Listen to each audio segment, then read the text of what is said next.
bit of an intro there. How are we getting on? How's the form?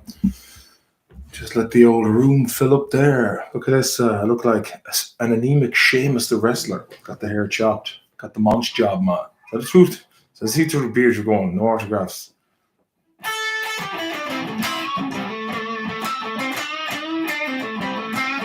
Johnny Sideways in the house. No autographs, please. Andrew Morton, how you been?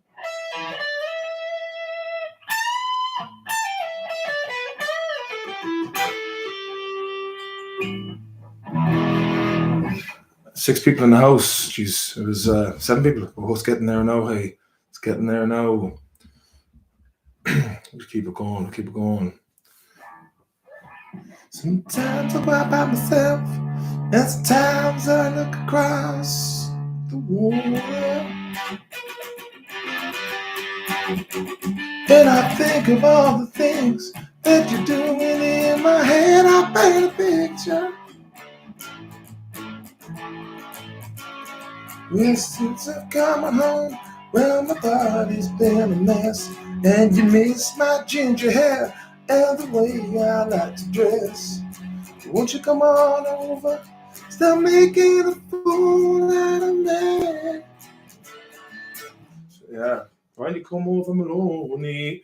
Any crack witches? Oh, right. I've got to preface this now by saying I was just moving the bed because my son's Lego Batman cowl had been misplaced, and he said the last time he remembered it was on the bed. So I just moved the bed, and then it pulled me back out, and I went ah, and yeah, my back is fucked. And then about 20 minutes ago, I could hear some screaming from coming out on the street, and I was like, someone's got to fucking do something about it. So I took the old dog out, and even the fact that my legs were shaking with pain as I was going down the stairs, I was like, if it has to come down to a fucking bit of a rumble, it'll come down to a rumble. I don't know what good I would have been. But cheers for the compliments there, Graham Russell, on the haircut. Yeah, so I went down the street, and fucking just a bunch of pissed women and 2 dogs, and then one of their dog came after my dog, and I was like, hey, fucking leave off now, hey, leave off the fuck. So it was worth going down anyway. The Rooshkis are after you, man, Sean. I suppose we'll have to do a bit of chatting about the last week, because it's been a mad week now. Lots of shit happening on all sides of the equation. A lot. The equation is like a Albert Einstein job. Bradley Clancy, you're going to watch the new Batman movie, actually. I don't know, look, this is probably going to be an unpopular opinion with a lot of Marvel and DC kind of comic genre buffs, but I never really quite enjoyed Christopher Nolan's Batman, but I thought they were like 30 minutes too long. They should have trimmed the overindulgent fat off it. I'm not really fair play to Robert Pattinson. The fucker has come a long way since Harry Potter. He's come a long way, man. He looks like Stateside if he had his shit together. Neo, my man. Arctic Emmett. Do you like Putin, man? No autographs. A lot's been going on since we've last seen you. I know. I've been very busy, unfortunately. You meet a girl, you're convinced she's the one. She's got a boyfriend. What do all knowing Maloney? Well, without being a home wrecker, you gotta watch from the wings. See, you gotta scope it out, see what's going on. And is there jealousy involved? If there's, if shit's not happening for them, just, politely express your interest. And if it's meant to be, if she's the one, life will throw that ice cream your way. Otherwise, life will throw you the shit sandwich. So good luck with that. Nothing worse than a bit of unrequited love, man. Been there, wipe me arse on the t-shirt. Bradley Clancy, this one is a 3 hours job. Probably avoid it then. No, I don't know, to be honest. As I said, I put some Linux, which is kind of like deep heat, but even spicier. Eddie Greenheart, Dr. David, the Batman is the Odyssey for people who can't be asked reading. Dr. David, again, with your very profound takes. Ross Fraser, any crack? How are you, Ross? You're a newcomer to the mix area. Andrew Moynihan, our schools in the All Ireland final on Paddy's Day, Durkin. Any chance you could yelp seminary victory for the Skang boys in K-Town? Hold it down. Liamy Murphy, any crack? Good to see you, mate. Any hash? Story from Athlone, lad. Man, Leonora, lad. Fucking Karma reopened, hey. I was going to a couple of fucking gigs down Karma nightclub, hey. Oh, ho, ho, 100 fucking Razzies. Westmeath's job, yeah. Viking settlement. Oh, Sean's pub. Fucking not a bad old spot, man. Not a bad old spot. Sean's whiskey. Old Timmy boy down in Sean's bar. Just giving me the lowdown. Distilled by monks. Originally, they reckon fucking whiskey came from the monks there in Athlone, hey. Don't know if I'm too, man. I don't know if it's true, man. Fucking Andrew Moynihan, love you for that, Martin. Bye. No worries, brother. Us guys got to stick together. Chats aplenty. Oh, Man Brain, Alan Keane. How's WWE getting on? Obviously, the fucking guns, they're not bad for a man who's done fuck all. But I'm looking a bit skinny around the neck.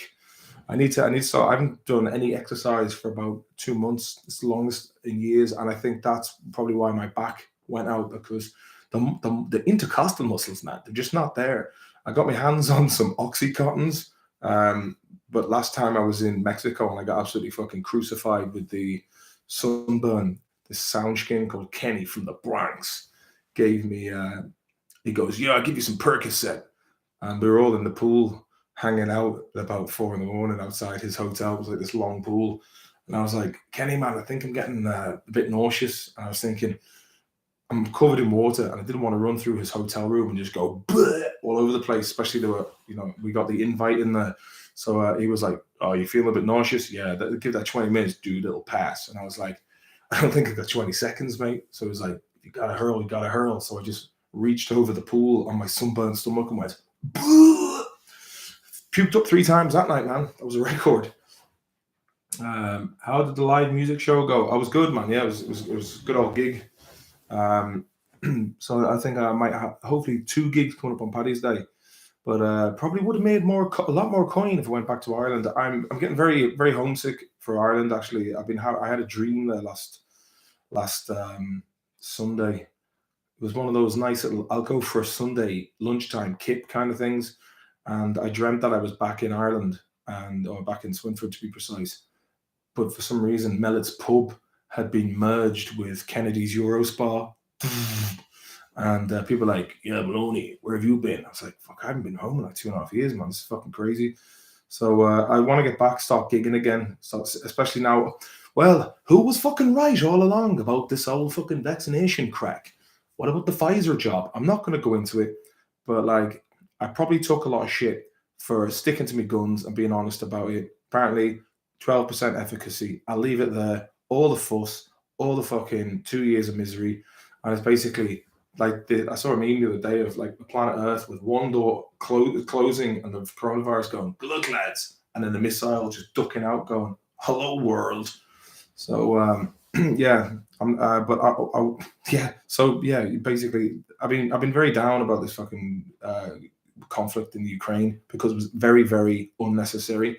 And if you want Maloney's hot take, everyone's like Putin, and it feels like the majority of people online, let's not say everyone on the streets, but the majority of people online, you see, online reality. And I need to separate the two because what you see online is very different to what you see in conversation with people on the street.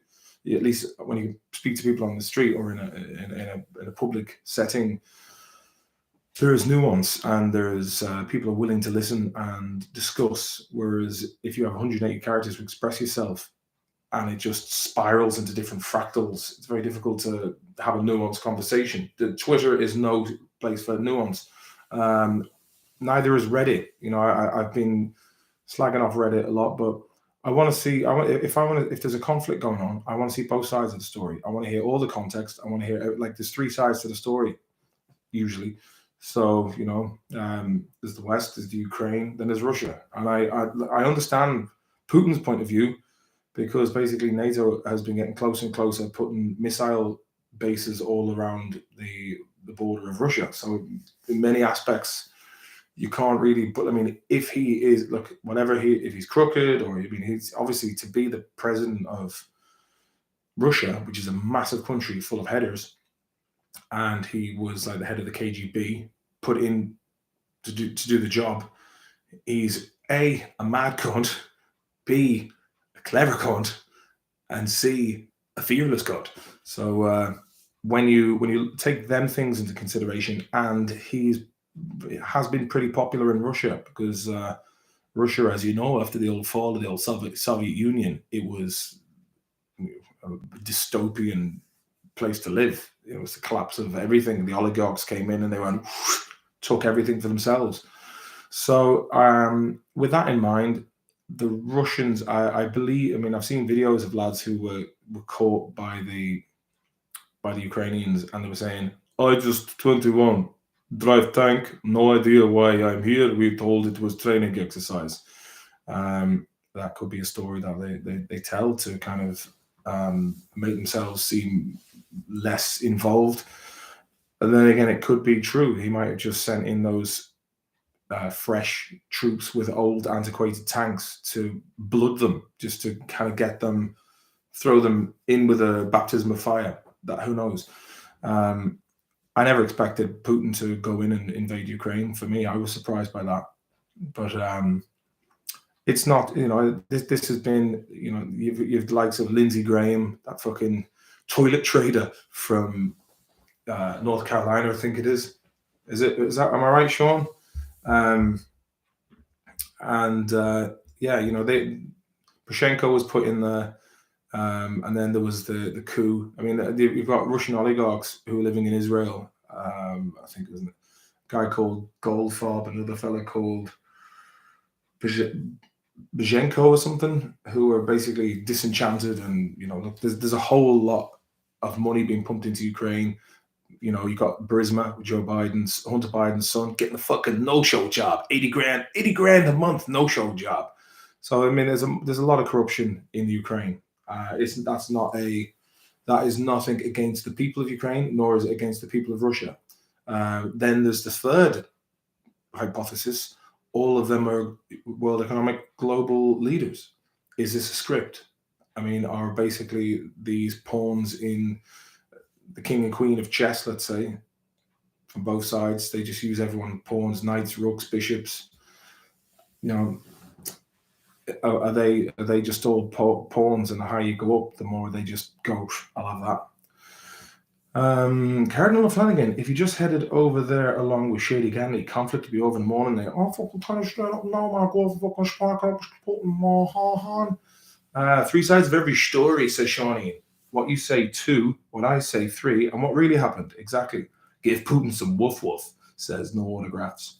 Since the Orange Revolution, you mean? Yeah, exactly. So they've been pumping in money to destabilize the region. And Zbigniew Brzezinski, who is Mika Brzezinski from Morning Joe with Joe Scarborough, Mika Brzezinski, he was the one who wanted to draw Russia into their own Vietnam with the war in Afghanistan, the late 70s, early 80s.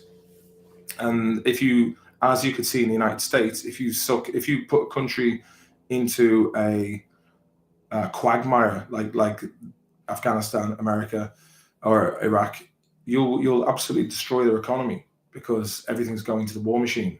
And the same thing happened there in Afghanistan for Russia. Now, there's a lot to be said. Ukraine is a massive country. Like it seems small compared to Russia, but if you look at Ukraine on the map, it's massive. And I think the only winners in this are the people who are making Stinger missiles, javelins, Belgian assault rifles.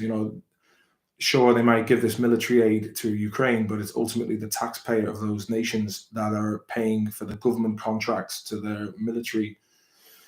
That's how I see it anyway. Maybe I'm wrong. Now, the thing is, I am a bit concerned. I'm living 2 countries away from this conflict.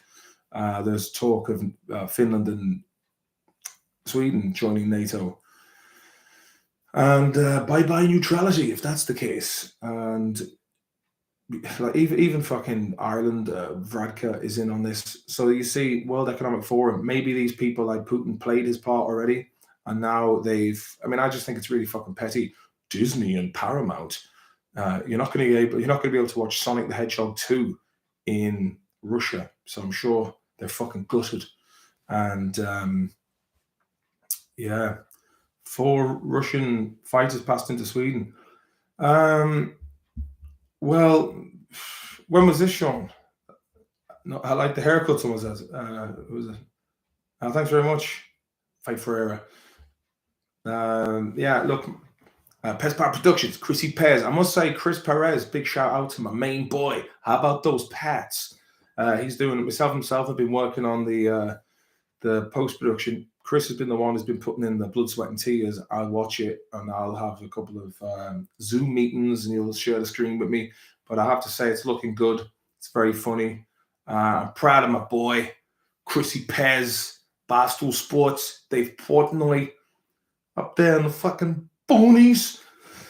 Showing a couple of Russian fighters.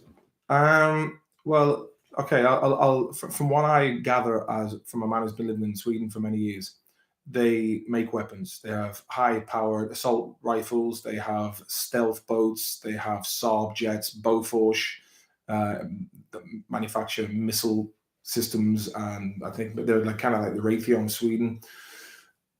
I don't know what the standing army is. Maybe I'd guess they probably have 10,000 troops ready to go.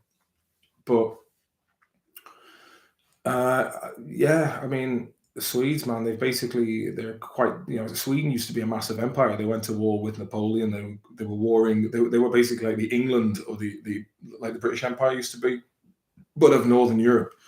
Nowadays, it's I've seen campaigns where they've got men doing ballet dancing like this, going anyone can join the military, and I'm not saying that flamboyant men and women aren't very good, wouldn't make good fighters, but it's just that I suppose it's more like Sweden and advert agencies just trying to make it all inclusive, but. I've met military Swedes. I know some Swedes who are in the army, and they're heavy dudes, as Mick Dundee would say from Crocodile Dundee 1, where his girlfriend gets kidnapped by the Colombian cartel, and he goes to bad Leroy Brown, and he goes, "Listen, Leroy, I need your help." "Why? What you got help with, man?" "I need your help. My girl's been kidnapped by some heavy dudes." Fair play to Leroy Brown.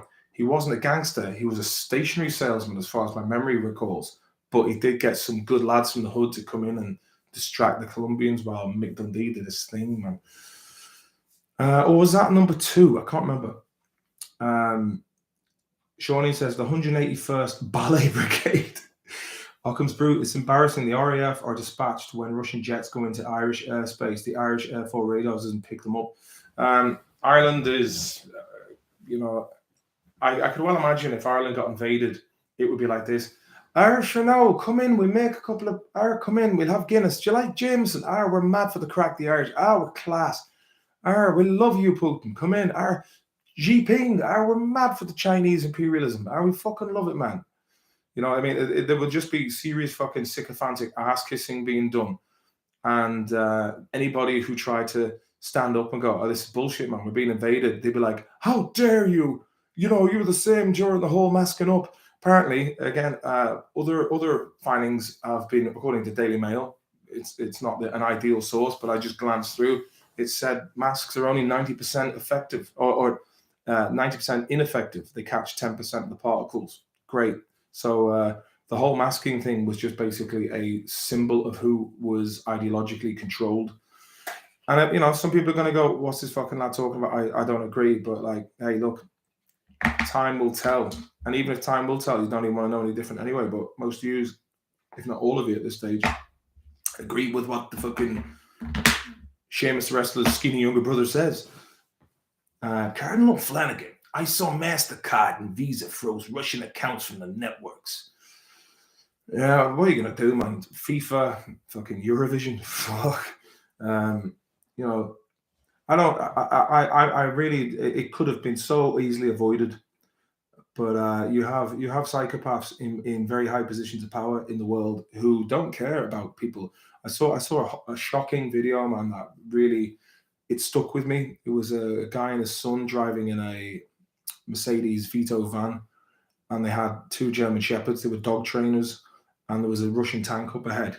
Now I don't know. Was it Russian? Was it Ukrainian? Was it a miss? Was it, who knows? We don't know what the fuck is going on there. But they shot 50 caliber bullets into this Mercedes van, and they killed the dad and one of the dogs. You could hear the dog yelping, and I was watching here. Poor old Malish, my Russian dog, was like, "Oh, what the fuck's that about?"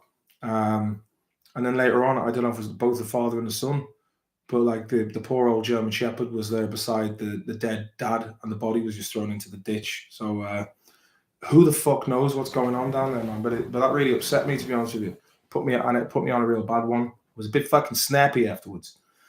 Dr. David, Putin had a pilot rejected by Channel 5 in 1998. The idea was to forcibly rim the hardest lad in every mainland town in Europe, while an aide whistled the theme from Cheers. I laughed so much it actually hurt me back there.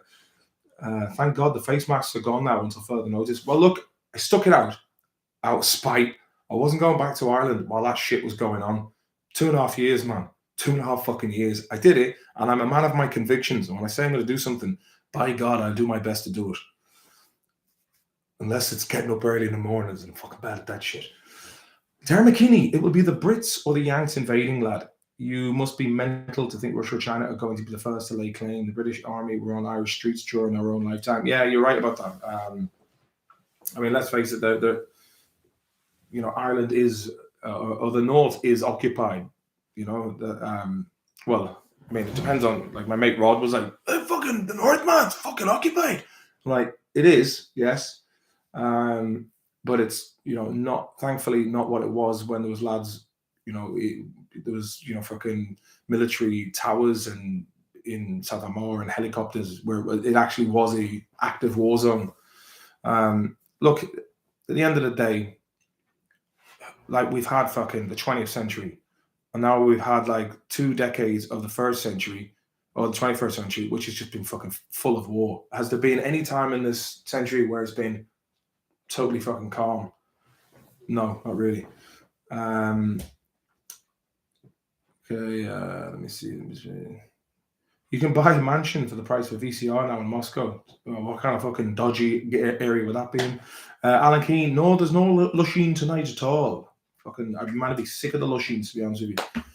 Though I was thinking about having a nice, refreshing can from the balcony. It'd be about -2 in temperature, running a smooth -2.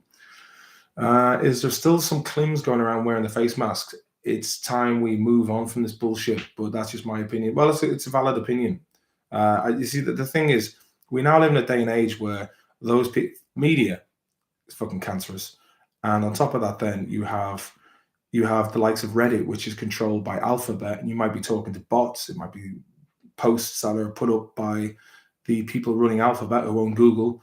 And then you have Twitter, which not very trustworthy at all. They're stifling information, and they're also curating and steering the narrative to affect. I mean, like, where all these people are like, I stand with Ukraine. It's been going on for 8 years, and it's been destabilized by the West. Isn't it funny how, like, 4 years of Trump, Ukraine, yeah, there was conflict in Donbass, but you never heard about it in the news. And all of a sudden, fucking I saw a video once of Obama saying, "Well, what I would really love to do is just have a guy there and just tell him what to do, like a puppet." And I think that's exactly what's going on with the Biden administration. I mean, like, everything they fucking look. Trump was an asshole too. You know what I mean? That was the best choice. That was it. It was either Hillary or Trump. It was like, fucking hell, man. I'd take Trump over her any day because she's a fucking wronging. Brian Carey, will unite Ireland and invade the Isle of Man. What the Brits gonna do about it? It'll be another Falklands, but it'll be a fucking tasty rally. No autographs. Going to my nephew's confirmation tomorrow. Going to be some session. Good. Enjoy it, man. Enjoy it. Embrace your family members and get on the fucking creamers.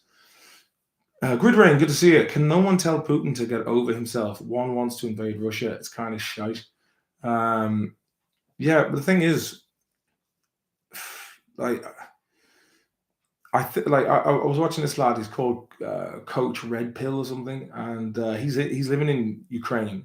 And I was watching a video of his. It came up on Twitter, and then his hypothesis was that Putin wanted to go in there and demilitarize the place, and then put in a Western leader, which it is an occupation, it is an invasion. There's no doubt about that. There is huge losses of life, and I think I don't know if they're using those. Are they hyperthermic bombs, or they're basically vacuum bombs, and they use them in Chechnya. And what it does is it sucks the oxygen out of the atmosphere, and it apparently can.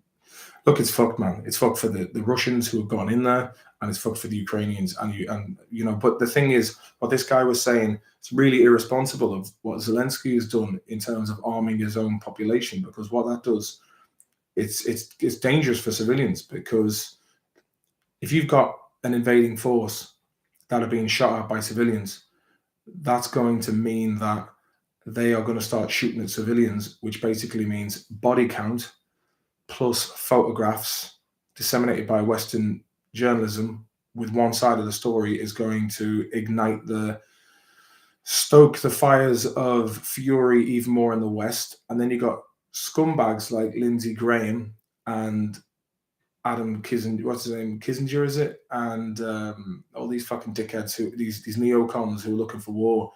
What that's going to do is that's going to bolster their cause for war. That's going to be affecting the other side of the world. And it'll spill out into Europe. And before you know it, someone's going to do something fucking stupid and hit the launch code. I don't know. But like... Sam Appen said Coach Red Pill was calling journalists system pigs in the hotel bar. I seen that, and I had respect for him. He's just sitting there in the hotel going, look at all these system pigs. Hit the thumbs up there, lads. Hit the thumbs up. If there's any ladies in the house, let me hear you say, whoa. Neo, I haven't had any cans in almost a year. So I'll still be smoking every day like Snoop Dogg. If you smoke like a smoke, then you high like every day. Cardinal Flanagan. They might as well turn off Tinder. You don't need it, as everyone is getting fucked. Get that one right. Dr. David, the nuclear codes are fortunately buried deep in Alexandria Livichenko's colon. Livichenko.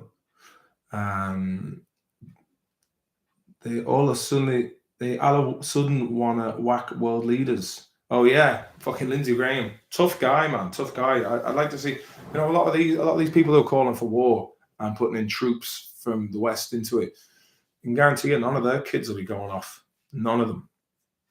But your poor kids who had to join the military so they could get an education and a pension, they'll be sent off to the front line.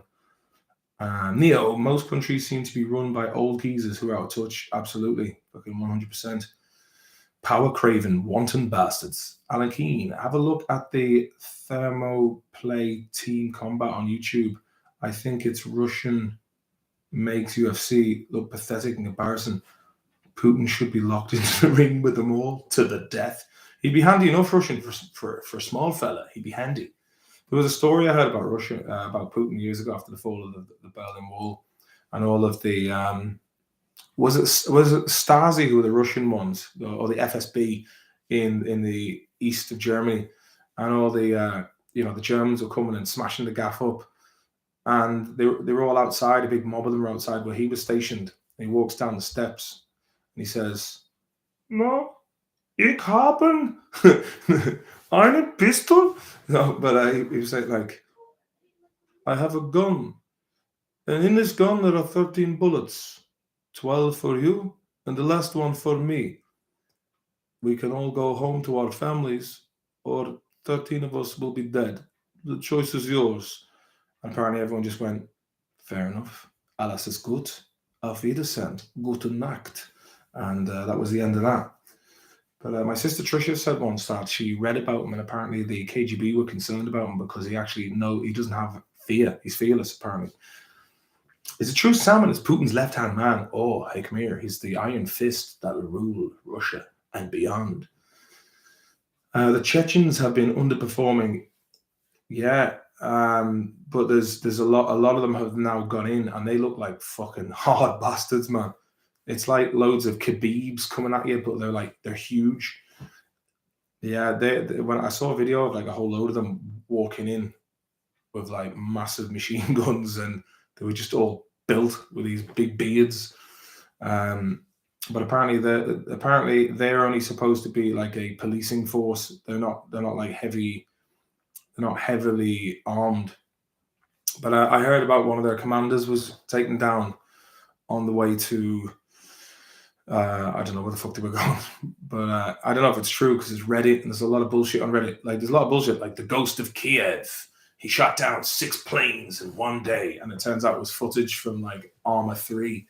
I mean, there's an awful lot of bollocks going around. The picture that everyone's going, Zelensky, what a great leader. He's been going around with combat fatigues. That's the leader. And that was just like a picture from a year ago. There's an awful lot of bollocks going on. So it's look, like everything else, like the corona, it'll all become clear in a couple of weeks to a couple of months, and you see the bigger picture.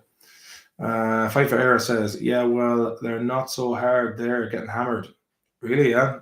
I mean, is there any links for this? Because I don't know where all this stuff is. Dr. David said, surely we could send Dan Doyle over as a peace offering, and he can have a go of her iron curtains. You got that one right. Azov B destroyed them. But the thing is, Azov B, like they're legitimate Nazis, man. You know what I mean? So it's funny to see people on one hand going fuck Russia, but on the other hand, like they've been arming real Nazis. You know, so yeah. Tell me, Fight for what have you seen in the Chechen versus? I mean, like, because I saw like the Azov B. They were the Azov battalion were dipping bullets in pig fat.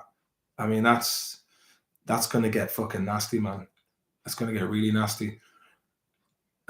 Links for just the shit that's going on in between. I mean, like the Azov boys versus the Chechens. So you got like Islamic warriors on one side and Nazis on the other. I mean, it's just like a recipe for a total meat grinder for anyone unfortunate enough to get in the middle of that shit.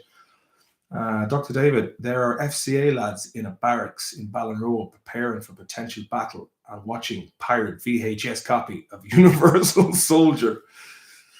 Are you on Telegram? I have Telegram, but I don't have a Telegram channel. But put the name in the put the name of the group in there so I can have a look at it later on. Are Russia still in the World Cup playoffs? No, they've not only been cancelled from FIFA, they've been kicked out of the Russian play or the playoffs for the World Cup. Colin Flanagan says, I have to be going soon to get some sleep before work. Have a class night. Cheers. Carlo Flanagan. Good night. God bless you, mate. Intel Slava. Brian Carey, have you been watching the 1883 Top Draw Shit Kid? No, I haven't seen that. What's that about? Is it about Celtic, is it? 1883 TV series. All right. A Western.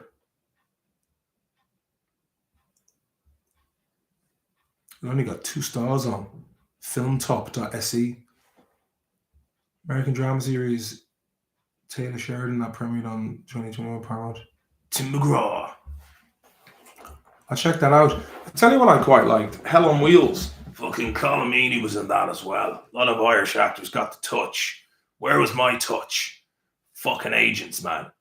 Never give me the touch. I need better agents. Has anyone heard from Steven Seagal? What about Gerard Depardieu?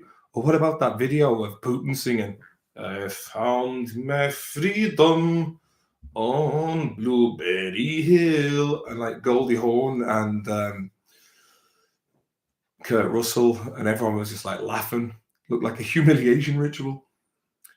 There's loads of Duck Duck Go. You get it all. It's sad as well though. Ooh, students from all over are looking for asylum. They've lost their papers, unfortunately, says Sheepdog. Martin, if you had to go to war and decide between Ireland or England, which would you choose to fight for? Well, obviously Ireland, like, you know. It's just, I mean, no disrespect to my friends in England, but 80% Connacht blood, west of Ireland. 8% English, but I'm thinking that goes way back to when Cromwell fucking banished everyone to hell or to Connacht. There's what is it? I think there's 20% Scandinavian in there as well. So that's probably a mix of Vikings and Norman settlers.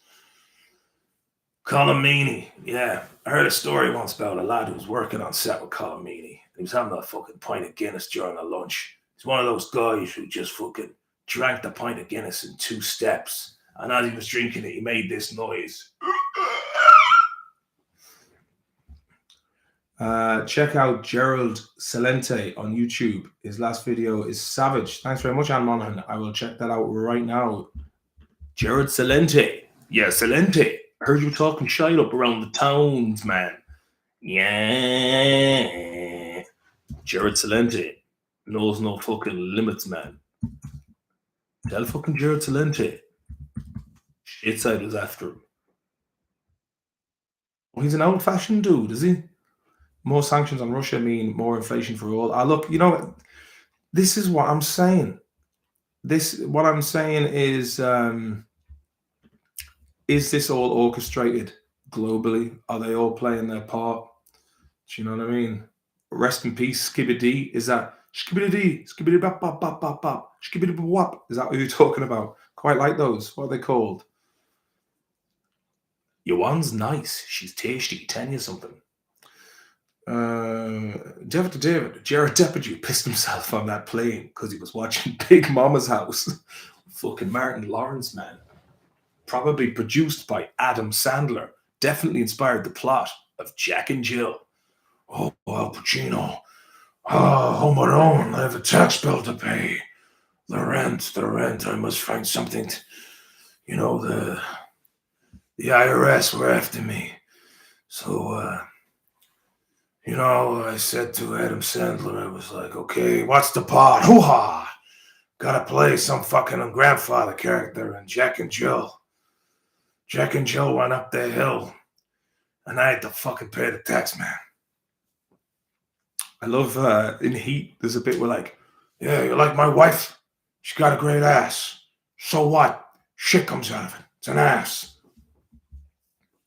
Found you on Nothing But Ripping. Love the chats on that. Thanks very much. It's a lot more serious. But it's good chat. There was good chats to be had on that. Good old PG from Limerick.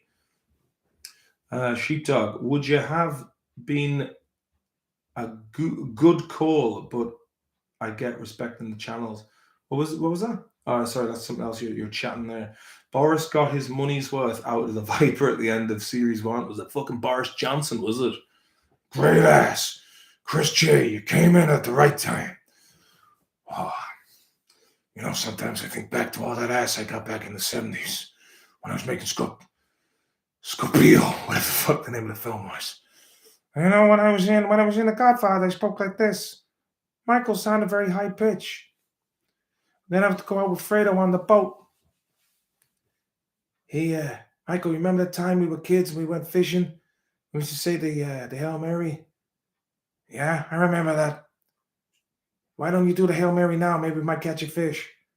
Hail Mary, full of grace, the Lord is with thee. Blessed art thou among women, and blessed is the... Actually, I have the Godfather trilogy up there on DVD, still in the cellophane wrapper. Or is it? No, I don't think it is. Or is it? But I must watch the Godfather trilogy. It was fucking great. Was there something about a Godfather 4 recently that I heard, or did I just fucking dream that? Godfather 4.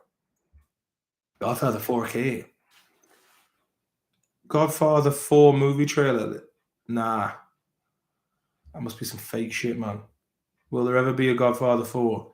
Paramount statement reads, while there are no imminent plans for another film, The Godfather saga, given the enduring power of its legacy, it remains a possibility if the right story emerges. Right, that's it. I'm going to go and write a new Godfather. And I'll be like, yeah, Paramount.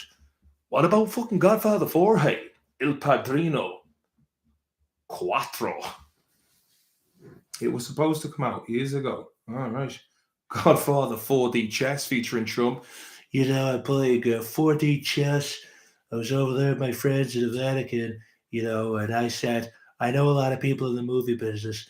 I know Ben Shapiro, and I know he's doing a lot of stuff with Gina Carano. He's a right opportunistic smuggle goblin. He looks like, he could be like the Green Goblin's son from Spider-Man or something. He's got that kind of conceited attitude, but he knows a lot of people, a lot of money. And if I was going to do The Godfather Part 4, I would just have Trump written all over it. Can Sturtside be the Godfather? You'll come to me on this, the day of my daughter's wedding, hey. What are you doing, hey? What are you doing? Consigliere, speak to me now, hey. Crowbar, what have you got to say for yourself? A fucking trend run on a pole game. Sorry, El Padrino, stateside. Toxted father, 4. Listen, mate, I was down fucking Park Road getting me fucking doled the other day, wasn't I? Like, and I fucking ran into the fucking Toxted father. And he knew that debt collector from fucking that Vice documentary, your man Sean fucking Smith or whatever his name is. I've got kids and all, I've got daughters, and they like to put bowls in your hair, but I can't have them on camera. Like, the left hand's always out to take the money, the right hand's giving it out, and very good impression. Thanks very much, Sheepdog, mate. Appreciate that. Tell that to these fucking casting directors. They'll fucking chuck your learner brain. Sorry about that. Got a bit vicious. Irish Red. Have you seen the new media film with guest star Brendan O'Carroll? Absolute shite. Oh, I've got to check that out. What's it called? Media. What's this Media with Brendan O'Carroll? He's a funny man. I always mixed him up. What's a media film? Let me see. Is this a real thing? Brendan O'Carroll? Oh, fuck me. Oh, God. The funny thing is, right? Oh, Jesus. That's that fucking Tyler Perry guy. I never understood. I think basically, I think what happened there with Brendan O'Carroll is, here's the thing, right? He's supposed to be a Mensa member, very high IQ, but it doesn't mean a high IQ will give you high class. That's what I will say. Sean, thank you very much for the super chat, mate. It is tough times, mate. I appreciate all the denarius that you can give us, especially if there's any of you out there who've got a few extra quid now. The lockdown's over. Hit me up on Maloney's Digest at PayPal, or I'll take super chats. Thank you very much, Sean, for the reminder. Just don't want to seem fucking scabby asking, but it would be nice to get a couple of extra quid. So Brendan O'Carroll took the soup. Fucking took. I remember someone asked him once. It was like, "How does it feel to be a transvestite?" And he was like, "I'm not a transvestite." Well, you're dressing up as a woman. No, I'm not. Or something to that effect. Wow. Let me just have another look at that to just have a little look. So Tyler Perry is a massive African-American grandmother holding up the small leprechaun man. I have to watch that. I have to watch that. But you can see what he did. You know what I mean? He was like, "Wow, your man Tyler Perry's making a lot of money. I think I'll just do that myself. I'll make a sitcom out of it." I've also watched When the Whistle Blows on Ricky Gervais Extras. I was like, "Do you know what? That sounds fucking brilliant. I'll make a pack of money out of it." Look, fair play to the man. He's living in Florida half the time in the middle of winter, whereas I'm fucking stuck up here eating shit in Stockholm for 2 years. So, well done. Do you know what I mean? Who's the one fucking laughing at the end of the day? Hardy Books never fails to make me laugh. It is a good show, to be fair. And if you haven't heard it, the Hardy Book as well. Now, I have been working on the latest episode of the Hardy Book, and it's taken me quite a while to I just haven't had a chance to get to it. When my workflow is interrupted, it takes fucking ages to get back into it. What was the thing? Is Miss Brown funny to you at all? the show. It's cruel. It's cruel, but it swept all the boards of the Oscars. Now have a listen to this and see what you think. Oh fuck! No, you won't be able to hear it. Fuck it. Sorry, lads.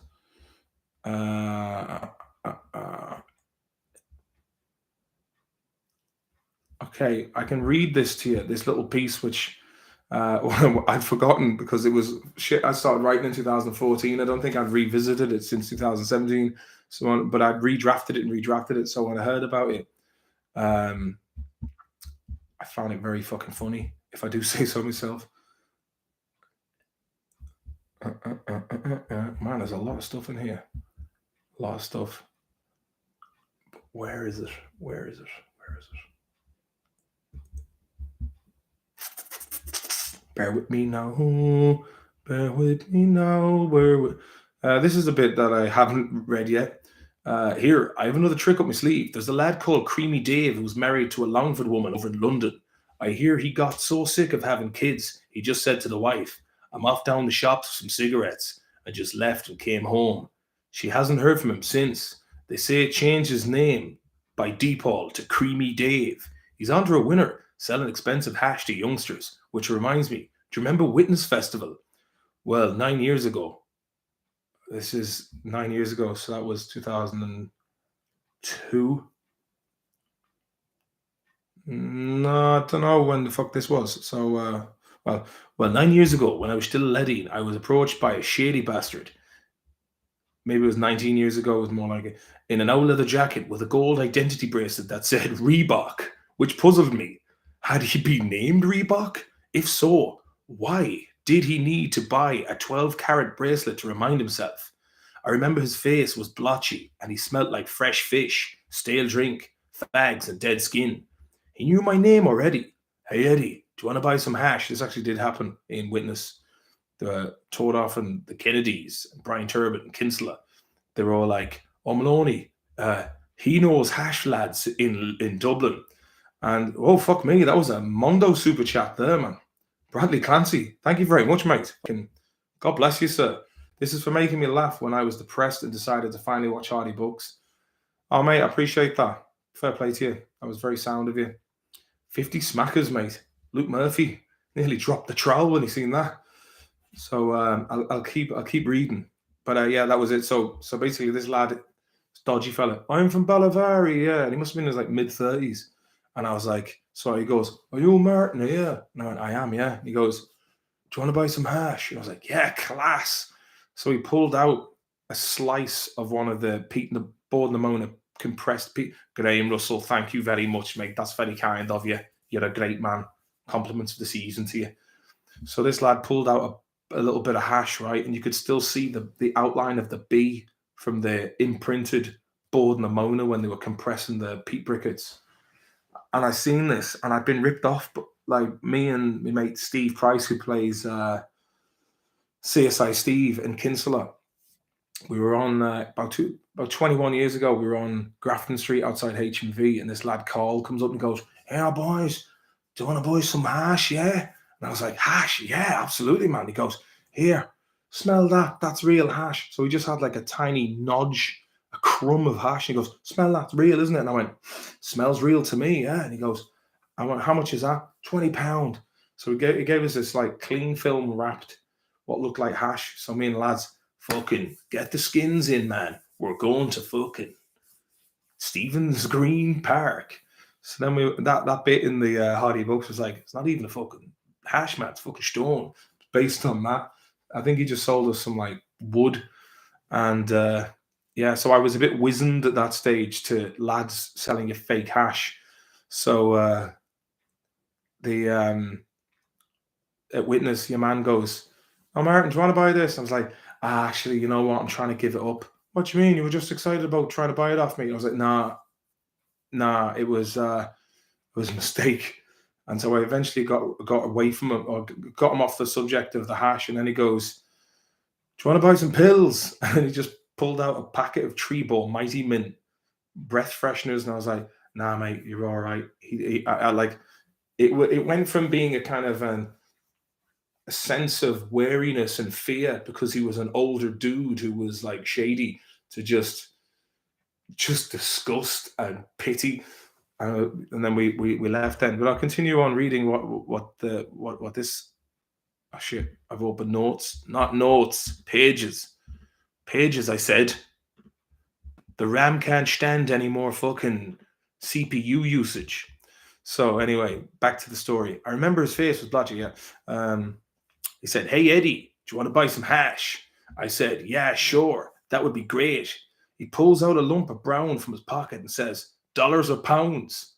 I said, "Ha? £30, Eddie. And it's yours." I looked into the vacuum of his eyes, then looked at the lump of hash, only to figure out it was a piece of the letter B. On closer inspection, I seen it was a peat briquette. It's amazing how a lump of hash depreciated in value from £30 to €1, £1.50. Then he pulled out a packet of Treebor Mighty Mints and asked, did I want to buy some pills? Oh yeah, these are okay. These were notes I did at Hardy Books gig that I didn't flesh out, but I put them into the Hardy Book to expand on them. So I was bouncing there on the door of the Dole office recently. I was working alongside a Polish fella nicknamed Hot Point. They said he looks like a fridge. Things are that bad these days. It's gone from bad to worse. You know the place is frigged when you're watching RoboCop 2 in the cinema. Who remembers watching Ghostbusters 2? Did you ever see that lad, the green lad, Schleimer? He must have been on bad drink.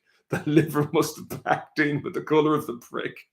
He had a bad doing of jaundice, or worse again, cirrhosis of the liver. Football career. I left school after the junior cert to become a professional footballer, so I hung out with a gang of hard men. All of them were on the dole. It was class. These lads were being paid to hang out and play five-a-side football in a big field all day. Sometimes I'd score 15 goals in one match. I was playing well. So I started playing for Castletown under 16s against Manula United. I was put on centre midfield. This was true. I was running around like a lunatic, marking every man on the pitch and chasing the ball. At half time, I said to the coach, "Here, Tyson, fuck this man. I'm wrecked." Yeah, so that's stuff I will start writing about. I had an Nissan Skyline there for a while, not a stitch of tax insurance on it. It was the love of my wife. It was repossessed on me after I borrowed money off this Ukrainian fella called Boris. He was shiting on about interest rates and hard talk. After a while, he was getting thick with me over money I owed him. The other problem is the bank. They offered me for loaning money off them too. They were on to me about repayments. And bailiffs called around to the ex's house. She gave them the keys to the car because she was sick of my selfish behaviour. I went off drinking with the lads to take my mind off it. When I came back, she'd thrown all my stuff out in the garden. That was the end of that. I fucked off and never went back. It's fine though, because I've been reading these Lonely Hearts columns, and there's been some interesting pieces in here. Here, have a listen to some of these. Yeah, and then I was going to put some stuff from the show. What was this? Okay. Jabo Stag.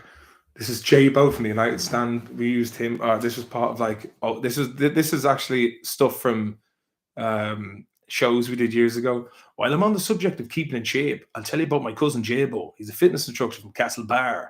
A hard man and a big bastard too. We had the stag do in the gym there the last Saturday night. It was mental crack. The lads were off their heads, lifting weights, smoking Bensons, and wearing leather suit jackets. Cyborg Moran, a local header, was giving out chats like sweeties. Tommy Griffin, the town's vet, and Topaz McNulty, the parish priest, triple dropped a shower of Celtic tigers. The pair of them went racing each other, sprinting around the gym. They ran around for 12 minutes. They were pronounced botched shortly after. Later on, they were seen hugging while crying outside. Then later, Father Topaz invited us back to the parochial house. We tucked into the altar wine. Things took a turn for the worse when Chris Healy suggested smoking frankincense. Healy took a fit while wearing a monk's robe. It looked like great old crack. We mixed hash with frankincense and bonged a few Nurofen painkillers into it.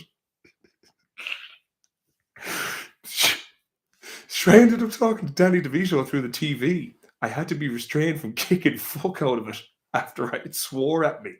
16 of us ended up in the hospital that night. Cyborg Moran started doing the robot in the ER and had to be accosted after he started fighting a gorilla.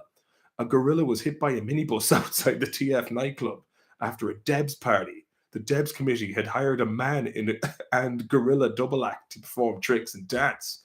Some young bucks fed the ape a banana laced with mephedrone and smoke. The fucker went berserk, started sculling pints and wrecked the gaff.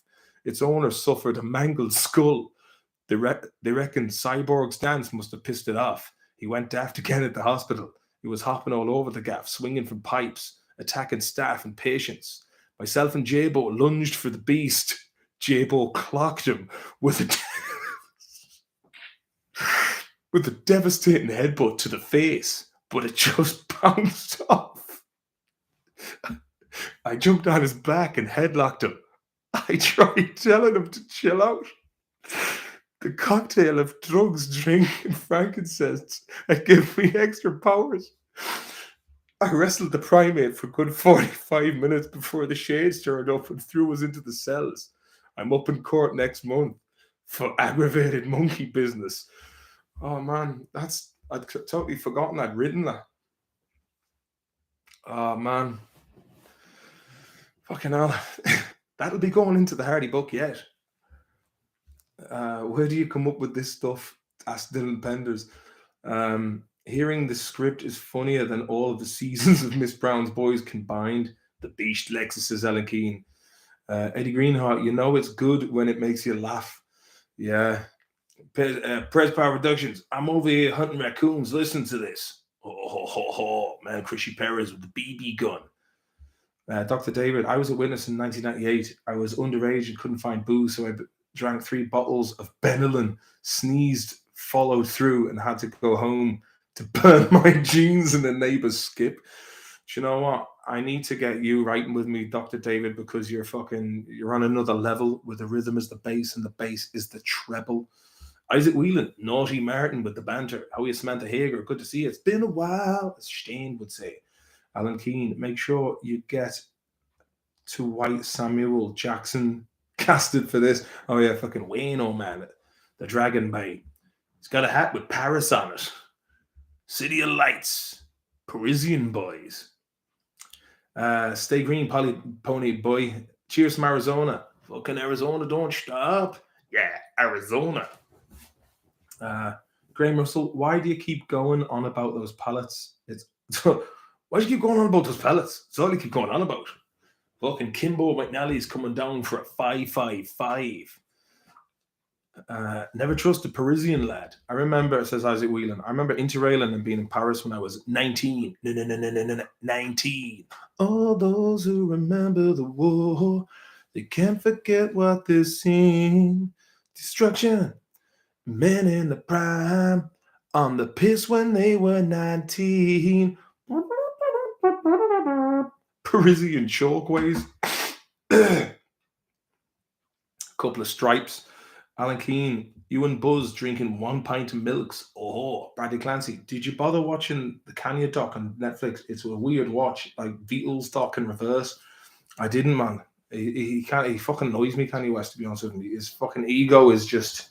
His ego is celebrated. Do you know what I mean? And I think he's quite an unhinged individual. But I think Kanye West, yeah, he's one of these lads who got the start and made money, and then I don't know enough about Kanye West. Maybe he's a genius, but the fact that he's telling everyone he's a genius makes me wonder if he is indeed a genius or one of the squeakiest wheels that gets most oil. Luke Murphy, Maloney, have you got a case of the old Stockholm syndrome? Oh, fuck me, man. I've ever got a case of that. You know what I mean? Do you know what I mean? What were you eating? I forgot, says Alan Keane. Fuck knows, man. Isaac Whelan, cheeky Reese Derby has a new show, man. Who's Reese Derby when he's at home, hey? Dylan Pender said he's a monk. Who is Reese Derby? Let me see who this fucking Reese Derby is. Yeah, Reese Derby. Is there any fucking shite Irish TV shows out at the moment? Reese Derby. born 21st of March. I've got this is in Swedish. I'll have to translate it in real time. New Zealand stand-up comic and actor mixed with other well-known good imitations and sound. Imitera ljud. För han är duktig på att imitera ljud. He's very good at imitating sounds. Darby was nominated for the Billy T Award 2001, 2002. Any good? Any good? That's the question. Oh, Kanye. Dylan Penders. Just to clarify, he didn't say Darby, what's his name, was among. Oh, was he a man for Flight of Concord? All right, yeah, he's a sound dude. Got an old looking man. Oh no, he was the agent. He's like the New Zealand equivalent of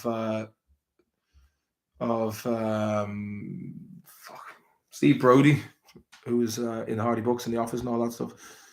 Oh look, he's got a picture with him and Sam Neill. Sam Neill. He's done well for himself, man. He's done fucking well. Not bad for 48-year-old, hey.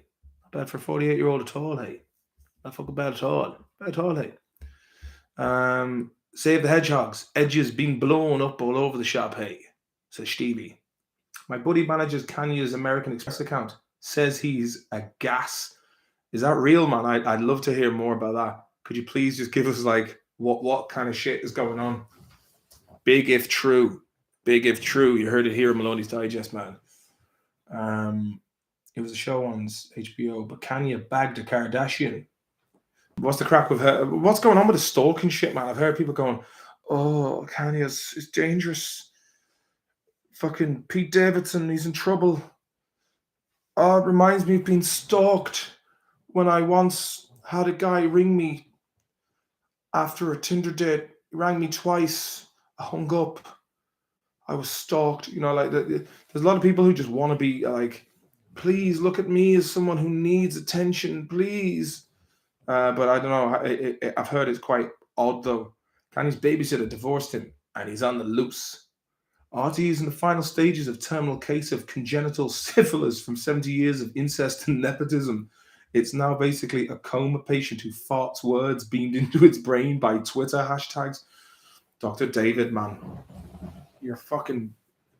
We really do need to start working together. We really do, mate. It's just fucking too good. This stuff, it's too good. Give a thumbs up there for Dr. David, please, just to show your support, because you're a funny bastard, man. Luke Murphy, I walked on someone watching the Kanye doc, and Kanye was shoosing everyone around him so they could all listen to his music. Then they walked out of the room. True story. That's about that's a legitimately valid reaction to such a phenomena.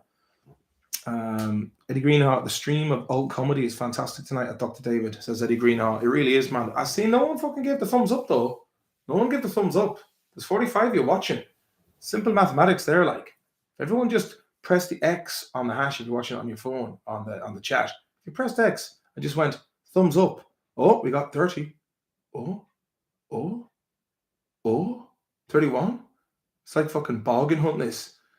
Have we got any more? We got 31. 31 in the house. 31. Come on. We've got 32. 32 in the house. It's looking good. It's sweet. It's Dr. David. He's very good. He's very cerebral. Got some great takes. 31 in the house. Any more takers? He's South Dublin. He's a good lad. He's good. 33. Great. 35. I've got him for 35. Come on. 35. We can do this. 35. 35 in the house. 35. Come on. 35. I know there's two of you. And there's two of you out there. 35. Come on. 35. Dr. David. Comedy takes. 35. 34. It's looking good. One more. 35. Can we do it? Press X. 35. Great. Can we get a 45? I'll drop the bargain hunt. Brian. How are you, Brian? Maloney. Do you agree with the poll that read Biden was 50% of the poll came to the consensus that he wasn't mentally fit for the office? Do I agree with it? I mean, they got Kiev surrounded. Putin's got his tanks surrounded.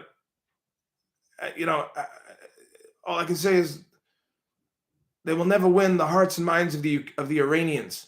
Someone actually took a like away. You fucking bastard, whoever you are. Fucking bastard, you. Took a like away. You fucking bastards. Shawnee, if you get 40, you have to stream from Kiev. Do you know what? Like, good lad, you fucking went back. Fair fucks, you back for 35. Good on you. I rescind my statement. I was thinking, right, if I got a GoFundMe to just go to Ukraine and stream from Ukraine, and I said it in front of my kids today, and my daughter was like, "What? You wouldn't do that?" And I was like, "Not with this bad back. Imagine running for bullets and you fucking put your back out and like, ah." I don't know if it would be. Imagine eating a pole to discern that. Says Sam Hatton. Could you ever grow your hair back to flowing locks for Hardy Bucks? If you made more, would you keep it trim short?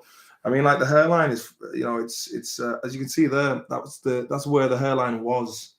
Unless I got a fucking trip to Turkey and did a Callum Best on it. I do miss the old locks, man. I do miss the old locks. But yeah, it's.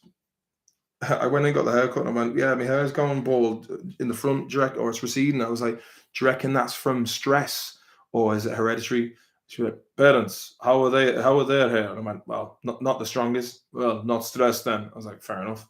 Blind Boy has done little else apart from monetizing Ireland's mental health crisis, punctuated by the occasional yurt. The bag on his head, his brand, has more integrity than he does, says Dr. David. I wonder, is Blind Boy, now that Russell Brand has started to fucking highlight the shit that I've been talking about for 3 to 4, 5 years now, is he going to start fucking stepping up against the globalist shit? He should do. He fucking owes it to us. He owes it to me. Blind Boy, I know you're listening. I know that I've said some things in the past, but I need you to fucking monetize the anti-globalization shit, the kind of stuff that lads back in 2001 were fighting against the police in Geneva, or was it Genoa? Sorry, Genoa. The time when back in Dublin you'd see like lefties, and they were good, proper fucking salt of the earth lefties, not the lefties of nowadays who are all ideological fools who fucking just basically react to slogans and hashtags and think that they're doing their bit by just fucking being harpies on the internet. I'm appealing to you, Blind Boy. Me and you had good fucking crack over the years. Then I asked you, did you want to come to me gig in Dolan's in Limerick, 2018? You never fucking answered the phone, Blind Boy. You never answered the phone, man. I was upset. But I know that you'll have me on the podcast and you'll say, Maloney, hey, you're a fucking sound man. And I'll say, look, we'll both do a gig together, man. And we'll take pills before the gig. And just before the gig is finished, like the time Tommy Tiernan once took pills and he just thanked everyone. He said, thanks for coming out. Fuck, it's great. Now it's fucking great now that you're here. And the crack. And he just thanked everyone for coming. It'd be like that, man. Me and you on pills, on stage, just making fucking shitloads of money, hugging it out. And then at the end of it, it'd be like Scooby-Doo. And I'd be like, if that is your real name, Blind Boy, take the bag off the head. And everyone would be like, fuck me, Maloney, man. Fuck me, man. And then me and the crowd, man, I'd just do a fucking stage dive into the crowd and everyone would be fucking carrying me around, man. It'd be like Woodstock 99 for Fred Durst, fucking trash the gaff. And then me and the crowd, Blind Boy, he'd be unmashed. I freed him from the fucking bag, man. And I'm like, don't need to wear that shit, man. Just fucking put your face out there, man. 12 years. And then me and fucking Blind Boy and the whole crowd that came to see us will, for some reason, be running out of a church because this particular podcast will be done in the church in Dingle where Other Voices with Aidan Gillen, RTE, are the voices.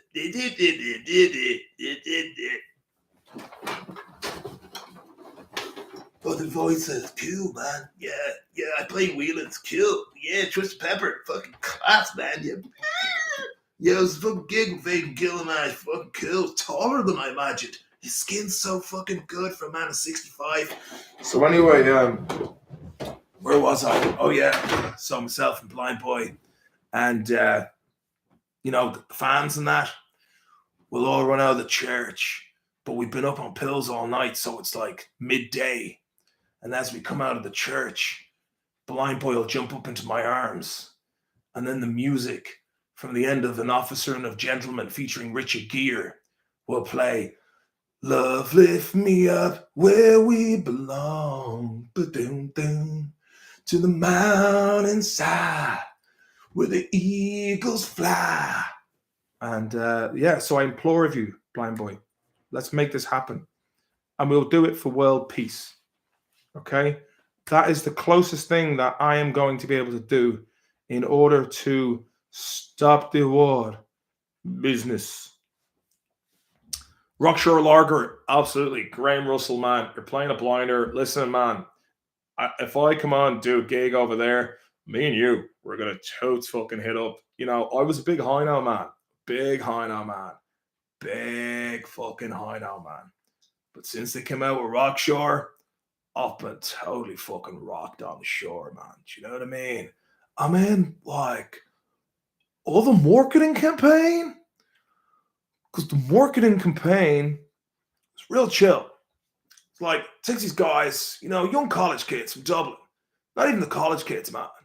Like, people who were college kids about 10 years ago, they go down, like, to Rossnell and Donegal with their little DSLR Canon cameras, and they just totally film people vibing by the fireside, just vibing, man. Soft focus, great depth of field, just full sensors, just getting great pictures there, man.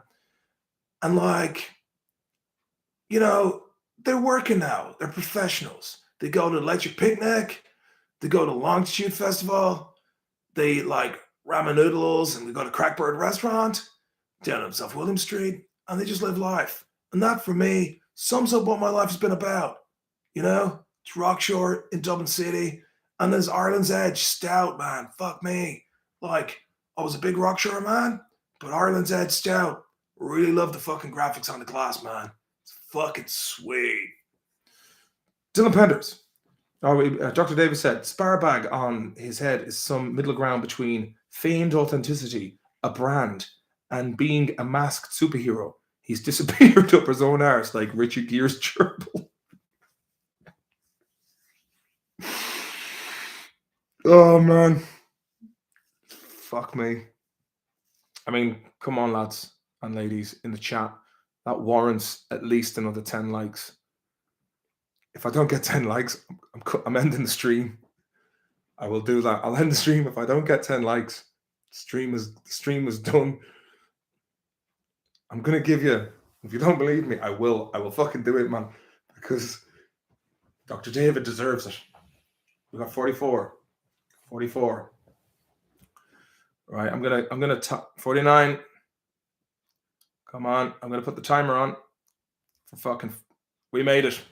Dr. David, I did that for you. I held the whole stream ransom. Ransom. Rama rides again. Yeah. Justin Stroh, my man. $2. Thank you very much. Pez, are you still stoned? Man, be blazing 20. Someone got rid of the other like. They've done it again. If that fucking like isn't smashed in 15 seconds, Bobo's time. Okay. Where's end stream? End stream. I don't want to do this.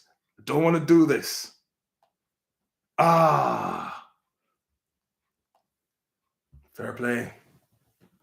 We just need another one just to make sure it doesn't slide back into 49. Good lad. Brian Maloney. Brian here again. How are we, Brian? Would you be in Mellets at all? I know you'd to be abroad, but Cowboys there taking on fake Guinness drinkers from Dublin. There could be a do. Brian, now listen. I would be in Mellets when I'm back, and I do be planning on coming back to Ireland, hopefully around Easter, and I want to get a whole load of gigs set up for when I arrive to fund my trip home, but also get back on the saddle. The crack will be good. The vibes will be smooth. Patrick Kilty, thank you very much for the super chat, my man. You're an excellent man, and I have respect for you. Pez Power, Easter. Oh, come on. What are you going to do, Perez? You going to bring me over to fucking Miami? What's the story with this fucking vaccine bullshit? And I ain't got no fucking plane, no fucking, gotta still get a fucking paper to say I went to fucking Pfizer and Moderna to pump some shit into my fucking veins. Fuck off.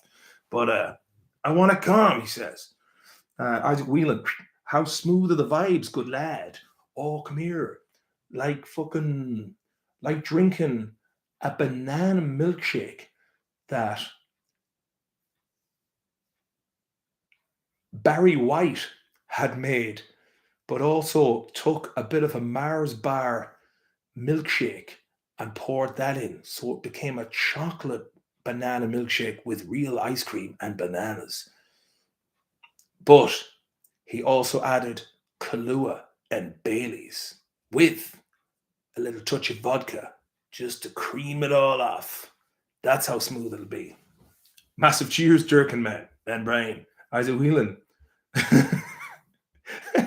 Oh man, Isaac Whelan. How smooth are the vibes, good lad? And then he says, as smooth as a fibber lad shite. For any Americans out there or people who aren't too privy to the wilds of Dublin City and hospitality, he's referring to the Rock Bar there on Parnell Street, Fibber McGee's, where you can smoke joints openly. Luke Murphy, I'll come to see you, Maloney, when you're back, as long as I don't have to get a shot or wear a face nappy. And if you come to Dolan's, I'll be there for sure. Yeah, I'll have to get on to Jake the Snake down in Dolan's, man. Barry White, Dr. David. Barry White once licked out 45 women in the next town just by clearing his throat in his sleep. Stephen Kelly, is that fucking Stephen Kelly, the Cowboy Kelly? Any idea when you'd be on the synopsis with Thomas Sheridan? Give that lad tell that lad to fucking send me his number on Instagram. Tell him he's into fucking weird psychic malarkey and paganism, but I enjoy listening to him. He's good crack. I'll go on with him, man. And I'll be like, yeah, Thomas, I heard you in the fucking flats up there and fucking, you know, that fucking place, man. The fucking horses running around with lads injecting themselves. No big fucking IKEA up there. Bally fucking Mun. I heard you from there originally, man. You'd be knocking around Sligo on a fucking Toyota Corolla, just being like, oh, so man, you're fucking sound boy. Come here, Sheridan, you hunt. Sheridan, you get in touch with me, man. I'll go on your little stream there, and I'll be like, what the fucking breaking your grain, eh?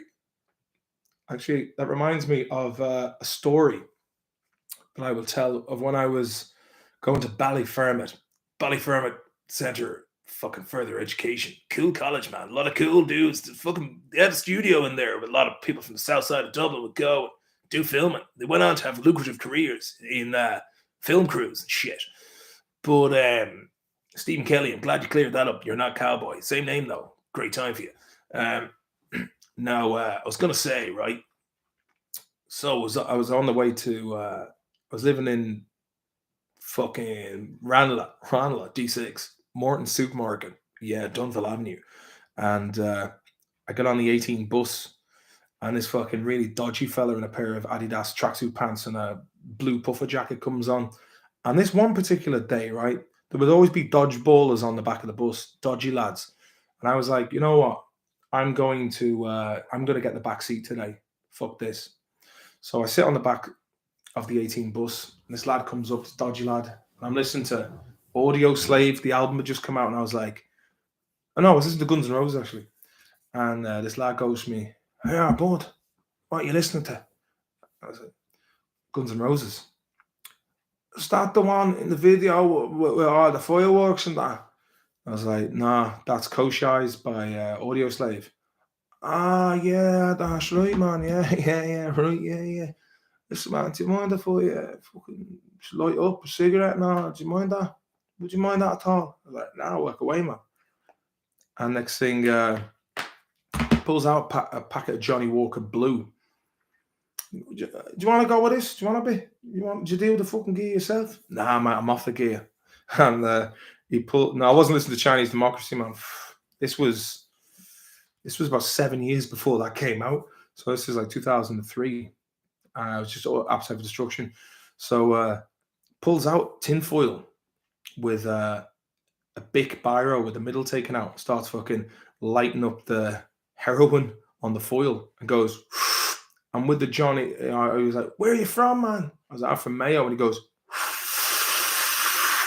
takes the heroin in and then goes, with the Johnny Blue, and he goes, "So you're from Mayo? I was down in Mayo once when I was a young fella. I was in Delphi."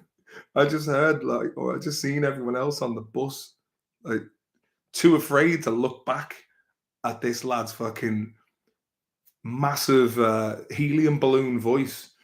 Yeah, and then he was on it afterwards, and he's like, "Oh man, we used to fucking rob cars around Ballyfermot, man. A couple of weeks ago," he said we used to, and then he said, "A couple of weeks ago, we fucking robbed the BMW 7 Series, man.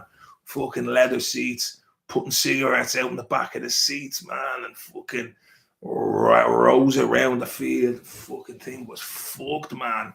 And I was like, "How could you have such disrespect for such fine German engineering? It's just not on." That was a true story. College days. Fucking dude, that's funny as hell. You know, it wasn't that funny at the time, but it was funny looking back. Like hanging out with my dad on the piss. Phil McCracken, Lynchian, hey. Oh, very Lynchian. The John Guay, the man himself. Hope you're doing well. Cheers from Toronto. Hey, hope it's all going well in Toronto. Hey, fucking Maple Leaves and the boys. Mark Moran, are you one of the Guevara lynches? You know, Che Guevara's mother, she was like, on the mother's side, she was Lynch, Lone Cork way. Isaac Whelan, Mr. Maloney, Dirty Fecker. What season of Vikings are you on? You're at North Floki area. No, I'd be hanging out with fucking Ivor the Boneless, and I wished I'd watched the fucking series to figure out who the fuck was who in the beginning of it. Because it would have been, I was playing it more neutral than a bad bastard.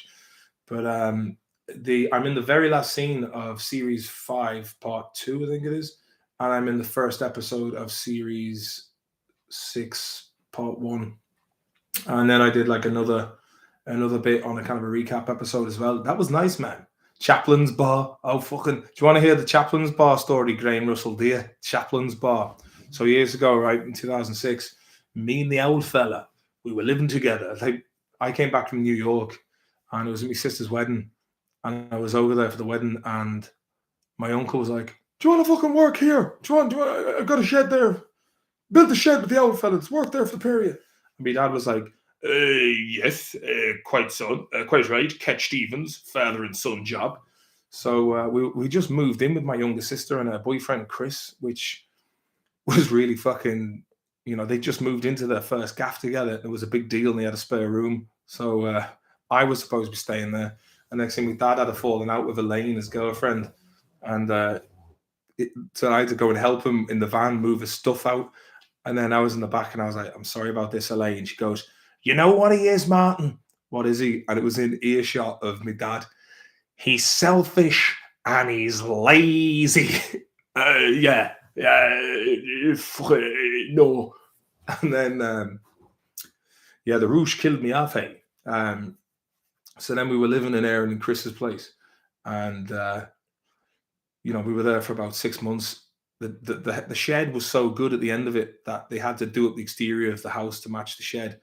And it was one night we were hanging out in this pub called the Albert on Lark Lane, and my dad had been doing some sort of solo reconnaissance mission, and he goes, "I found a great bar the other night, lovely people at the crack and the laughter." And I was like, "Oh yeah, what was this about?"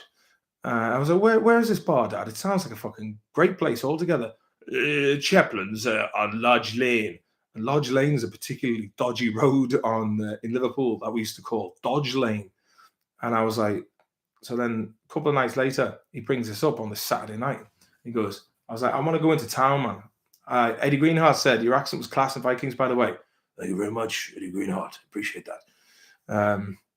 So he goes, "We go to loveliest bar you've ever gone to." I'm like, "It's better not be that fucking Chaplin's place on Lodge Lane." "No, son, it's not Chaplin's at all."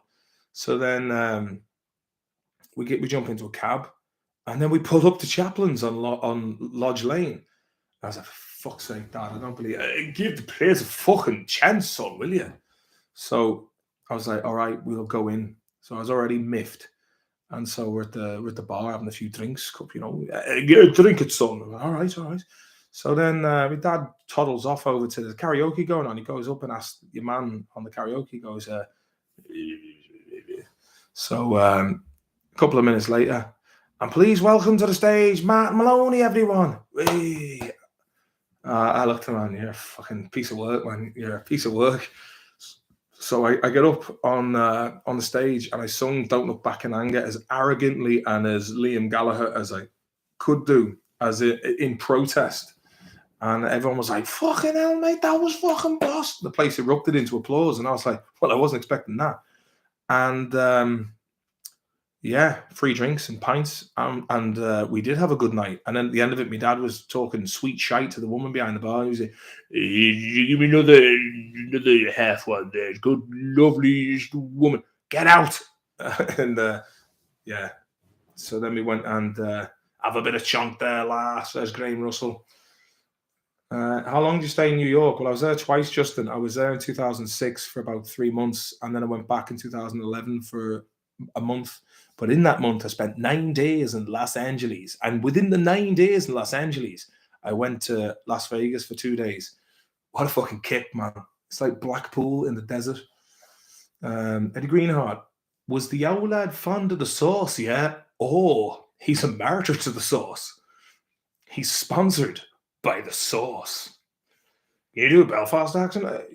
Alan Keane, I don't really know about the Belfast accent. They're pretty.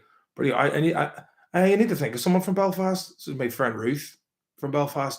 She's like, "Hey Martin, wise up, fuck up, wise up. You're talking shite." I'd have to work on that. Dr. David, LA is a panic attack laid out in a concrete pattern. Fuck me, man. Your takes are remarkable. Best pub in Dublin. Good question, Kevin Long. Good question. Best pub in Dublin. I'll tell you a really good pub, which is off the beaten track. The Laurels in Perrystown. They do fucking great chicken wings and lovely pints of Smithwick's Blonde. Pubs in town that I rather like going to. Well, Whelan's is always like a late bar for good crack. Don't know. Belfast. I've got another. If you want a funny story about Belfast, about I think it was 2013-14. This girl Louise, a producer, she said that they wanted me to be in this short film called Pork Van. I was reading the script and I was like, so they wanted me to play like a sleazy ice cream man called the Pork Man. And there was these like young girls in it, like, and I didn't know what age these girls were supposed to be, but it turns out they were all like actresses from some sort of like Falls Road youth academy. And I was like, these girls are a bit too young. I know I'm supposed to be playing a creepy ice cream man, but just it doesn't look good.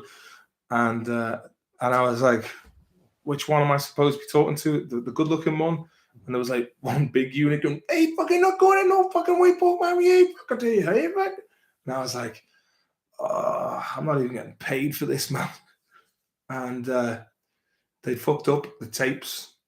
And then they were like, Martin, we need you to come back and do this again. I was like, nah, sorry, I haven't got the time for it. And thank God someone else had to do it. Mark Moran, half the humor, let me see what it say here, I've lost you. Half the humor with the lads here around the West is based off your shite. I know. It's fucking great, man. I'm proud of that. Proud of that now. Dr. David, I'm in Ranelagh. You could slap any lad in a pub at random, but be pretty certain they deserved it. McSorley's is a good pub in Ranelagh. I'm trying to think of other places. The Long Hole Bar for an old pint. The Globe, I think the Globe is closed now. Thank you to the fucking bollocks of what was going on with the corona. It had put your name in IMDb as pedo number 2. They fucking going nowhere in your fucking pub fan, hey. Pub fast. I heard the Las Vegas Strip is small. Is it true? There's not, you know what? There's not much to it, man. It's like you got a strip, a load of malls and really tacky fucking hotels where there are women of the night trying to get you into bed for money, obviously, and dodgy lads who are trying to rip you off selling fake coke. So, yeah, not a very nice place at all. What's the best place to pick up a homeless lady in Dublin? The Liberties. I think there's a good hostel down there you could go in. But we're at the 1.5 hours. I don't want to keep this too long, lads. You know what? I've enjoyed this. My back pain, I've forgotten about that, sitting in the one position chatting to you. But I will wrap this up. I'm going to try and do something during the week. But thank you to everyone for the super chats. That was very kind of you. Really do appreciate that. And if you want to throw some immediate wedge this way, PayPal/Maloney's Digest. And thank you all very much. I really enjoyed this. Best Power Productions, way bigger now than 10 years ago. Vegas is huge now. Shady Ganny, Phony Jaquarius. Hey, Martin, at least I caught the end of it this time. You got there in the end, man. I just put it up, and all you boys just so happened to be on YouTube. Unless you had the... Also, yeah, this is something I never say. Hit the notification bell, because you get notified from when I do a stream. I never do that myself. Stay away from yourself, said Dr. David. Lads, I've really enjoyed myself today. I've had a great time with you all. I know it's been 2 weeks, but it was. Thank you very much, Dara. I enjoyed it now. It was really good crack hanging out with you. And you know what? Now, hopefully the war stops soon, and I can start fucking doing gigs and meeting you all in person, you know, and maybe we could organize a gig with all, especially the Maloney's Digest people, maybe have a place where people from all around the world, from London to the Bay, can fly in and meet under one roof. Like, imagine if I managed to sell out Vicar Street just to all Maloney's Digest subscribers. Man, the fucking crack would be... What a great mix of people. But seek alternative treatment for your pain. Check out MMS. MMS? I'll fucking do that now on Fair Play to you. Sounds like MDMA, but MMS. Back pain. Getting old. I'm getting old. Also, I fear that because I haven't been busy with exercise, it's all gone. The stuff stopped chronologic back pain. I've been using MMS for 2 months and it's made my body aches go away. I feel more balanced. Well, fair play to you. MMS testimonials. I'll check that out. Okay, let me see. Before I go, Neo, only way I get these chats is from the notification. Fair enough. So it works. Yeah, please, everyone, hit the notification bell. And if you haven't subscribed, please do subscribe. And if you have any people who you think would enjoy the crack on this stream, also let them know, because I think I'm nearly at the 5,000 mark, which is a nice touch. I like that touch. It's a milestone that's taken quite a while to get to. Let me just check the old app here now, YouTube Studio Job. How many subscribers I've got? I've lost 1 subscriber since yesterday. Fuck, who would have done that? 4907. So I've 90 subscribers till I get to the old 5,000 mark. Mick Mark Moran, we actors before the Hardy Books was just for the crack. I did a bit of acting in Ballyfermot. You won't find MMS on Google. I fucking did, Anne. I fucking did, believe it or not. Brian Maloney, you will do a gig in the Border Collie, Tullastrang, when it finally reopens. There is a big do there. Fucking make it happen. If you want to email me, Hardy Books. Oh, what is it? What's my own fucking email address? Hold on a second. I'll have to go to Gmail here and find out the fucking... I need to start using that a bit more often because I don't really be using it that much. There must be a way of consolidating the two of them. But if you have any gigs or any inquiries...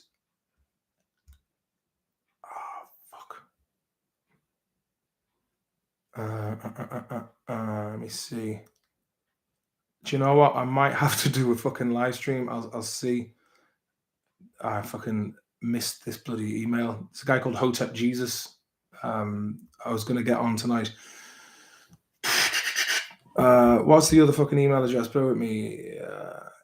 hardybookspodcast@gmail.com. So if you want to get in touch about that, hit me up on that. So that's the fucking crack there, lads. That's the crack. Now I'm going to have to go back into this and turn the stream off. Let me see. Email me. I do it, Martin. You're a hard man to get a hold of. Let me see. It's nice, still intimate, and we can get our... Yeah, I know, Neo. Yeah, I mean, I don't want to get a whole pile of people in. It's nice that it's still intimate and we can all actually have convos for now. Once it gets super popular, the chat going to be too damn fast. Well, I'd slow the chat down if that was the case. Yeah. Or let me see. I've not been, my apologies. I've not been very busy on Sting's Digest on the Discord lately. It's just so many fucking groups, man. But yeah, but you can follow me on there and send me. Another place you can get me is Maloney101 on Instagram or Twitter at Eddie Durkin. So you can get me on there. Up the Durkin coin, hey, says Alan Keane. Fikra Amelia, oh, Fikra, I'd be over to play music with you in Ireland, hey. Cranking out, throw it up on Sunday. But I'm going to have to go now, boys and girls. And I'll chat to you. Good luck to you. And have a great weekend. And let's drink it. World peace. Get Blind Boy on. I'll be on the podcast. Put him under pressure. Fucking doodle doodle doodle doodle doodle doodle doodle doodle. Good luck and bless. Good night.